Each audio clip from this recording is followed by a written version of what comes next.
Bueno, en la audiencia de este 21, el jueves, el día de la Señora de la Altagracia, nos acompaña Félix Portes, su condición de abogado de Abel Martínez, quien recibió o una de sus propiedades un allanamiento. Bienvenido a este espacio, Félix Portes. ¿Cómo te sientes? Excelente, gracias por la invitación. De entrada, Félix, quisiéramos conocer, a propósito de uno de los acontecimientos más recientes, sobre ese caso la que se plantea que seis de las armas de fuego ocupadas en esa oficina política de Abel Martínez no tienen documentación. ¿Qué nos dice en ese sentido? Miren, en ese sentido lo que te puedo decir es que esta excusa y esta información la ofrece la misma fiscalía para ellos tratar de justificar ese allanamiento ilegal. ¿Cuál es el origen de esas armas? Lo que pasa es que algunas de esas armas le fueron ocupadas y fueron desarmados a algunos de los militares que trabajan como seguridad de Abel Martínez. Cuando ellos llegaron al allanamiento, encontraron a un militar, lo desarmaron. Cuando otros miembros de la seguridad de Abel se enteraron, se presentaron y ellos también desarmaron a esas personas. Y esas son las armas, algunas de ellas, las cuales ellos dicen que no tienen documentación. Pero ¿cuál es la situación real de estas armas? Bueno, las armas que eran de los militares están debidamente cargadas a ellos con los documentos del Ministerio de Defensa y los documentos del Ministerio de Interior y Policía. Y las armas personales de Abel Martínez tienen sus carnets, ya sea del Ministerio de Interior y Policía, Deporte y Tenencia, y también de la institución que es propietaria de la arma. Es decir, todas las armas que fueron ocupadas son legales. Date cuenta, estimado amigo, que si hubiesen sido ilegal, inmediatamente hubiese habido un sometimiento por la ley 631. Claro, Este argumento de que son ilegales es un simple argumento para justificar ese allanamiento ilegal, burdo, que dañan la imagen del alcalde de Santiago, porque como tú puedes observar en esa imagen que ustedes tienen ahí, ellos allanaron con la DNCD, es decir, es un allanamiento que supuestamente va dirigido a buscar drogas. ¿Qué drogas van a encontrar en una casa política del alcalde de Santiago? Ninguna. La información que ellos le presentaron al juez son informaciones totalmente falsas y es ahí que nosotros decimos que hay una flagrante violación a la ley cuando el Ministerio Público, es decir, el fiscal de Santiago y los fiscales que allanaron, le presentan al juez informaciones falsas. ¿Cuáles son las informaciones falsas? Por ejemplo, para darte 3 ejemplos rápidos. Ellos dicen que andan buscando a una persona X. Esa persona fue extraditada a Estados Unidos en el año 2009. ¿Cuál es otra información? Dicen que andan investigando a otra persona, una segunda persona. Esa persona se presenta ante los medios de comunicación y hoy es el día, estimado amigo, que a esa persona todavía el Ministerio Público no la ha requerido ni la ha interrogado. Entonces, ¿qué investigación es que estamos hablando? Y el tercer elemento es que ellos alegan en su solicitud para confundir a un juez que emita una orden de allanamiento es que ellos han investigado este inmueble, es decir, esa casa política de Abel, por los últimos 30 días, es decir, desde diciembre ellos vienen investigando. Si esto hubiese sido real, si esto se hubiese correspondido con la verdad, se dan cuenta que Abel va a esa casa 2, 3, 4, 5 veces al día, así como va el hermano del Mayobanex, que también es diputado. Entonces, esa es una tercera situación que nos deja saber que eso fue un allanamiento totalmente ilegal. Utilizaron al Poder Judicial para lograr doctor. y hacer, dígame. Por estos errores, entonces, procede la destitución del fiscal de Santiago que ordenó ese allanamiento. Mira, nosotros estamos solicitando 2 cosas. Primero, que sea destituido, pero mientras se investigue el caso, que él sea suspendido de sus funciones porque una persona que se prestó a brindarle informaciones falsas a un juez, que no puede ser ¿qué no puede hacer para defenderse de una acusación tan grave como esta? Es importante que él sea suspendido para que la investigación no sea manipulada, para que la investigación no sea obstaculizada, para que él no pueda esconder ni destruir ningún tipo de evidencia, porque nosotros entendemos que esta acusación es grave y que no podemos tener nosotros funcionarios públicos ofreciéndole a jueces falsedades para fines de retaliación o persecuciones políticas. Félix. Entonces, usted ha mencionado que hay una trama en contra de Abel Martínez y no habla específicamente de ese hecho, tal vez. ¿Qué más ha pasado que usted entiende que es una trama en contra de él y si quiénes pudieran también estar detrás de esa supuesta trama? Mira, eso solamente lo puede responder el querellado o los querellados. Nosotros sí sabemos que ese allanamiento no fue por error. Fue un allanamiento bien orquestado porque el fiscal sabía y conocía que ese inmueble era de Abel. Incluso el fiscal actuante había visitado ese inmueble en un tiempo anterior. Es decir, que él no puede alegar que esa casa no era de Abel. Ese es el primer tema. El segundo tema es, ¿cuál es el interés personal de un fiscal titular de Santiago presentarse a un allanamiento y poner su vida en peligro, que pueda ser herido en un allanamiento, cuando aquí en Santiago nosotros tenemos mensualmente más de 200 allanamientos? ¿Por qué él tiene que elegir ese específicamente y presentarse a ese allanamiento? Eso lo que significa es que a la figura del fiscal titular de Santiago presentarse, eso llama a la atención, llama a la prensa, y obviamente eso es lo que ha creado un boom mediático bajo una premisa de que andaban buscando droga. Entonces, ni andaban buscando droga, porque ahí no hay ningún tipo de droga, ni esas armas son ilegales, y además el fundamento de la solicitud también es falso. Es una situación que nosotros no podemos permitir que ocurra con Abel o que ocurra con ningún ciudadano en República Dominicana. Félix, mis saludos Mi para hermano, ti. caramba, ¿cuánto tiempo? Félix, correspondía al fiscal titular de Santiago, en representación del Ministerio Público, actuar en ese allanamiento, toda vez que Abel Martínez es el alcalde de la ciudad. Mira, es una excelente pregunta. Tu pregunta la responde el artículo 159, numeral 2 de la Constitución.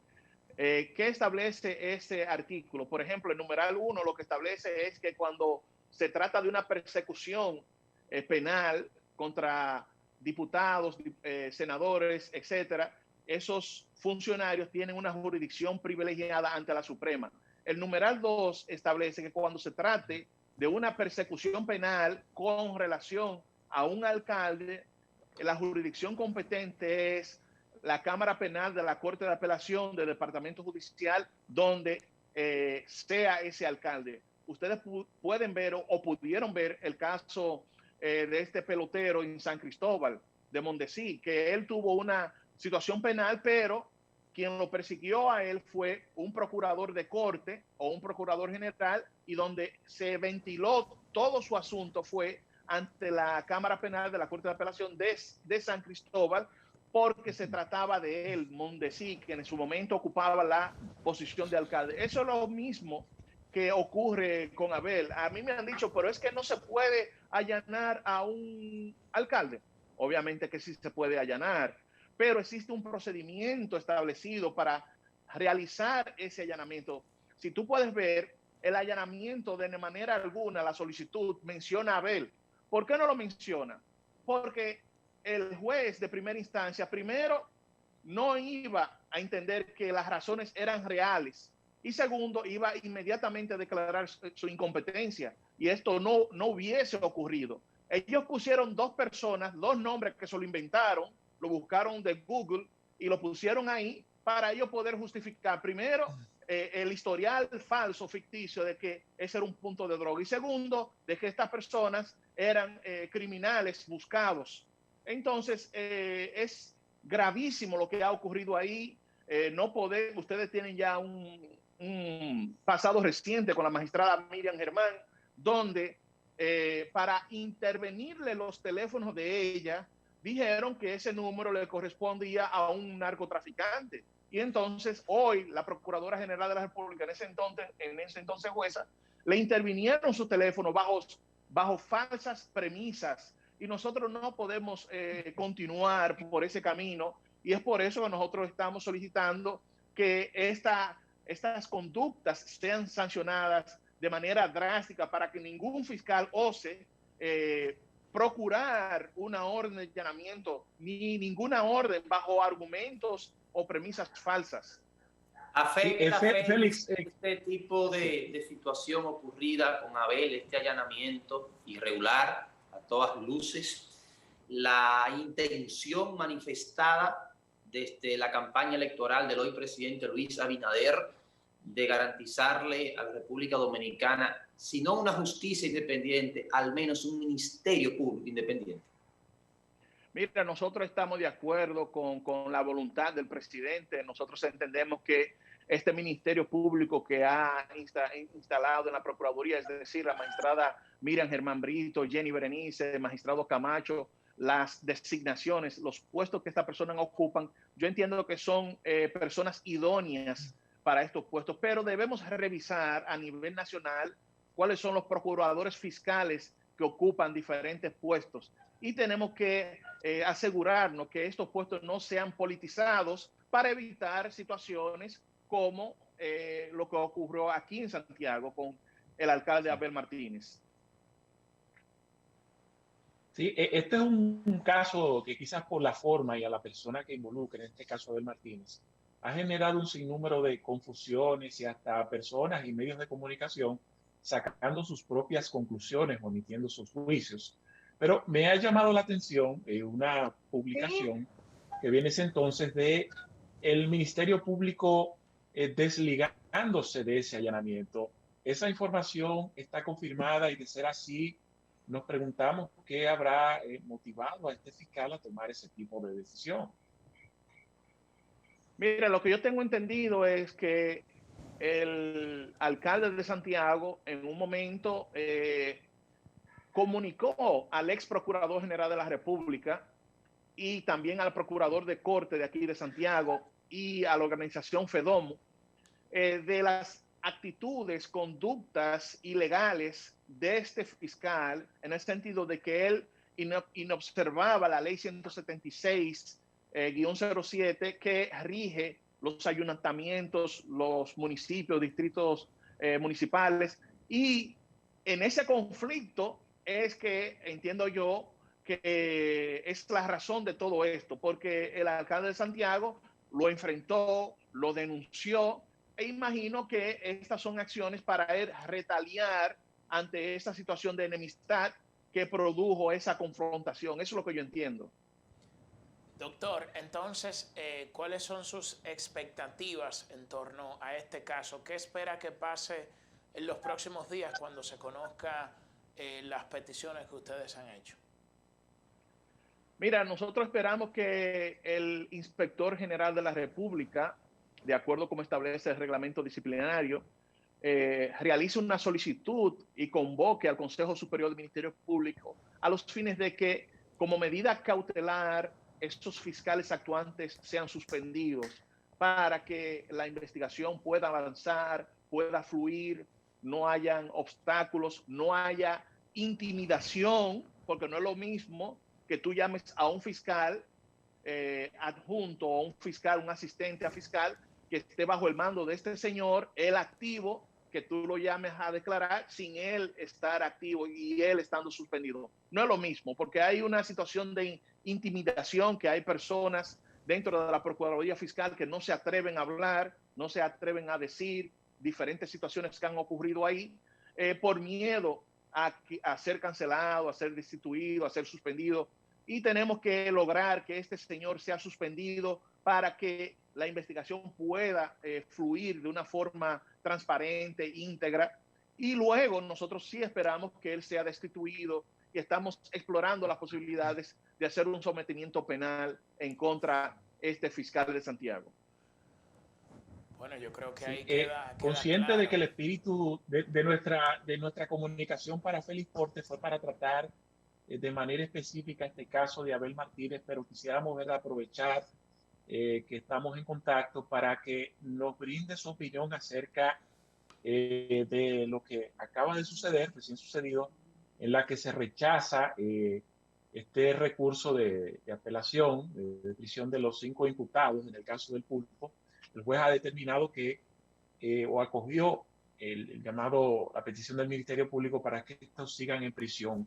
Y a partir de esta decisión, ¿cuál sería el próximo caso? Los imputados podrían pues volver a insistir en salir de la prisión.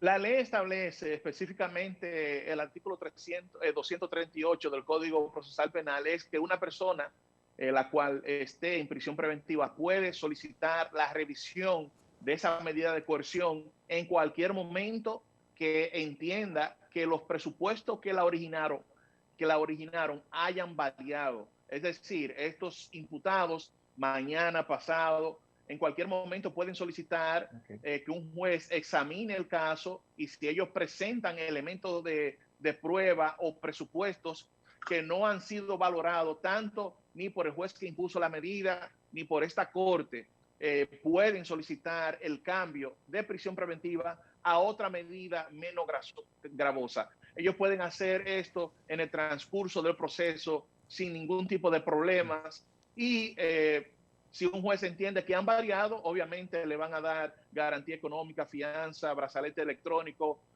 arresto domiciliario. Entre cualquiera de esas medidas pueden variárselas. Doctor, ¿le está dando seguimiento a las vistas públicas de quienes aspiran al Tribunal Constitucional, que en estos momentos se ha estado conociendo en el Consejo Nacional de la Magistratura? Sí, así es. Nosotros hemos estado viendo esto desarrollándose. Tú sabes que deben elegir algunos jueces que han de suplir a algunos que tienen ya que salir porque han cumplido su tiempo ahí.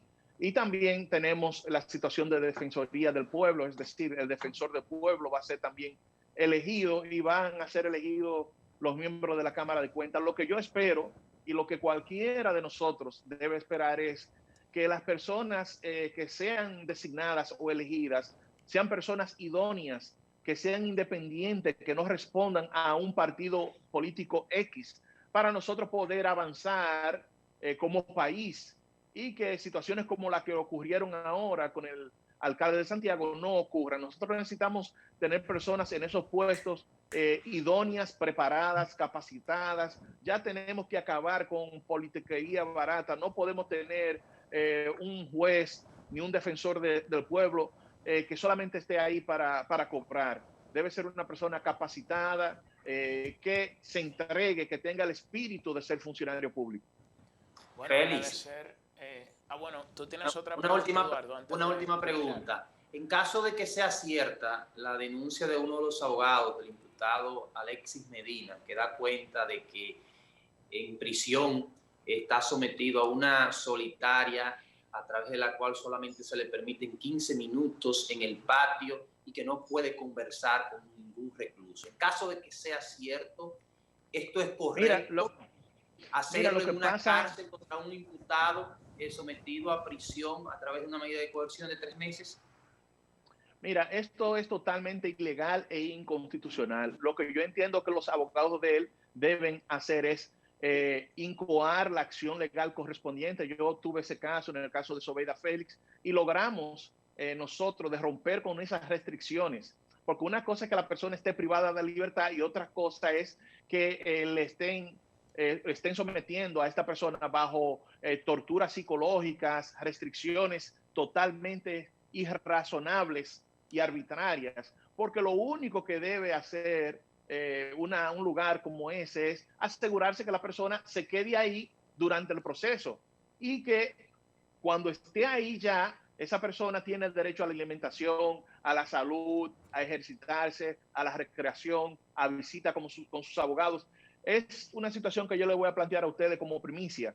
Yo estoy ahora mismo demandando ante el Tribunal Superior Administrativo, a la Procuraduría General de la República, al nuevo modelo penitenciario, a la Dirección General de Prisiones, en el sentido de que ellos están violentando los derechos tanto de los internos ahí como de nosotros los abogados, que nos tienen prohibida la visita con estas personas. Entonces, para mí es sorprendente, ¿verdad?, que la excusa de las autoridades son, bueno, nosotros no vamos a dejar que visiten a los internos para que la persona desde afuera no entre y contagie al interno. Eso se oye muy bien, pero si eso se aplicara para todo el mundo fuera perfecto, pero no podemos tener a un trabajador social entrando, no podemos tener a religiosos entrando y visitando a los internos, cuando ellos pueden llevar y contaminar a los internos. No podemos tener a los agentes penitenciarios trabajando 8 horas, yéndose a su casa y al otro día entrar de nuevo. La función del abogado es vital para una persona que está guardando prisión.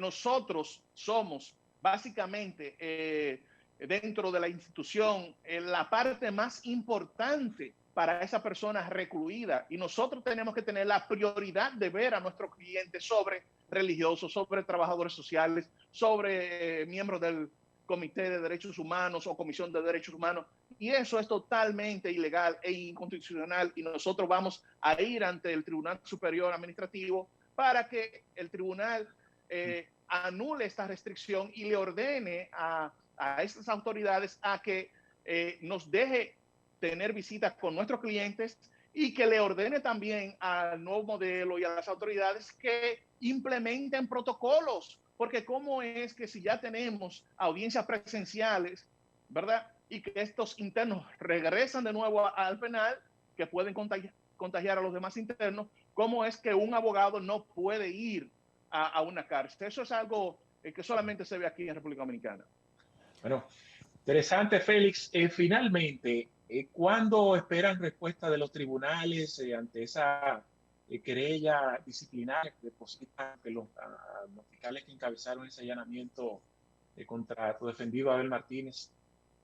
Nosotros estamos esperando que la conclusión, que la investigación avance. Nosotros lo primero que queremos es lo que te dije anteriormente, que se convoque al Consejo Superior del Ministerio Público y se suspenda a los fines de que la investigación se pueda profundizar, porque tengo entendido que no solamente es el caso de Abel Martínez, hay otras denuncias. Entonces es importante que los investigadores puedan acceder a testigos que no sean objeto de intimidación, que no sean amenazados, que puedan dar la versión de los hechos de manera libre y voluntaria. Bueno, ahora sí, agradecer al doctor Félix Portes por haber estado compartiendo con nosotros y dándonos estas informaciones tan interesantes, y sobre todo a todos ustedes por haber estado con nosotros durante estas 2 horas. Si Dios lo permite, mañana regresaremos en una nueva edición de este programa.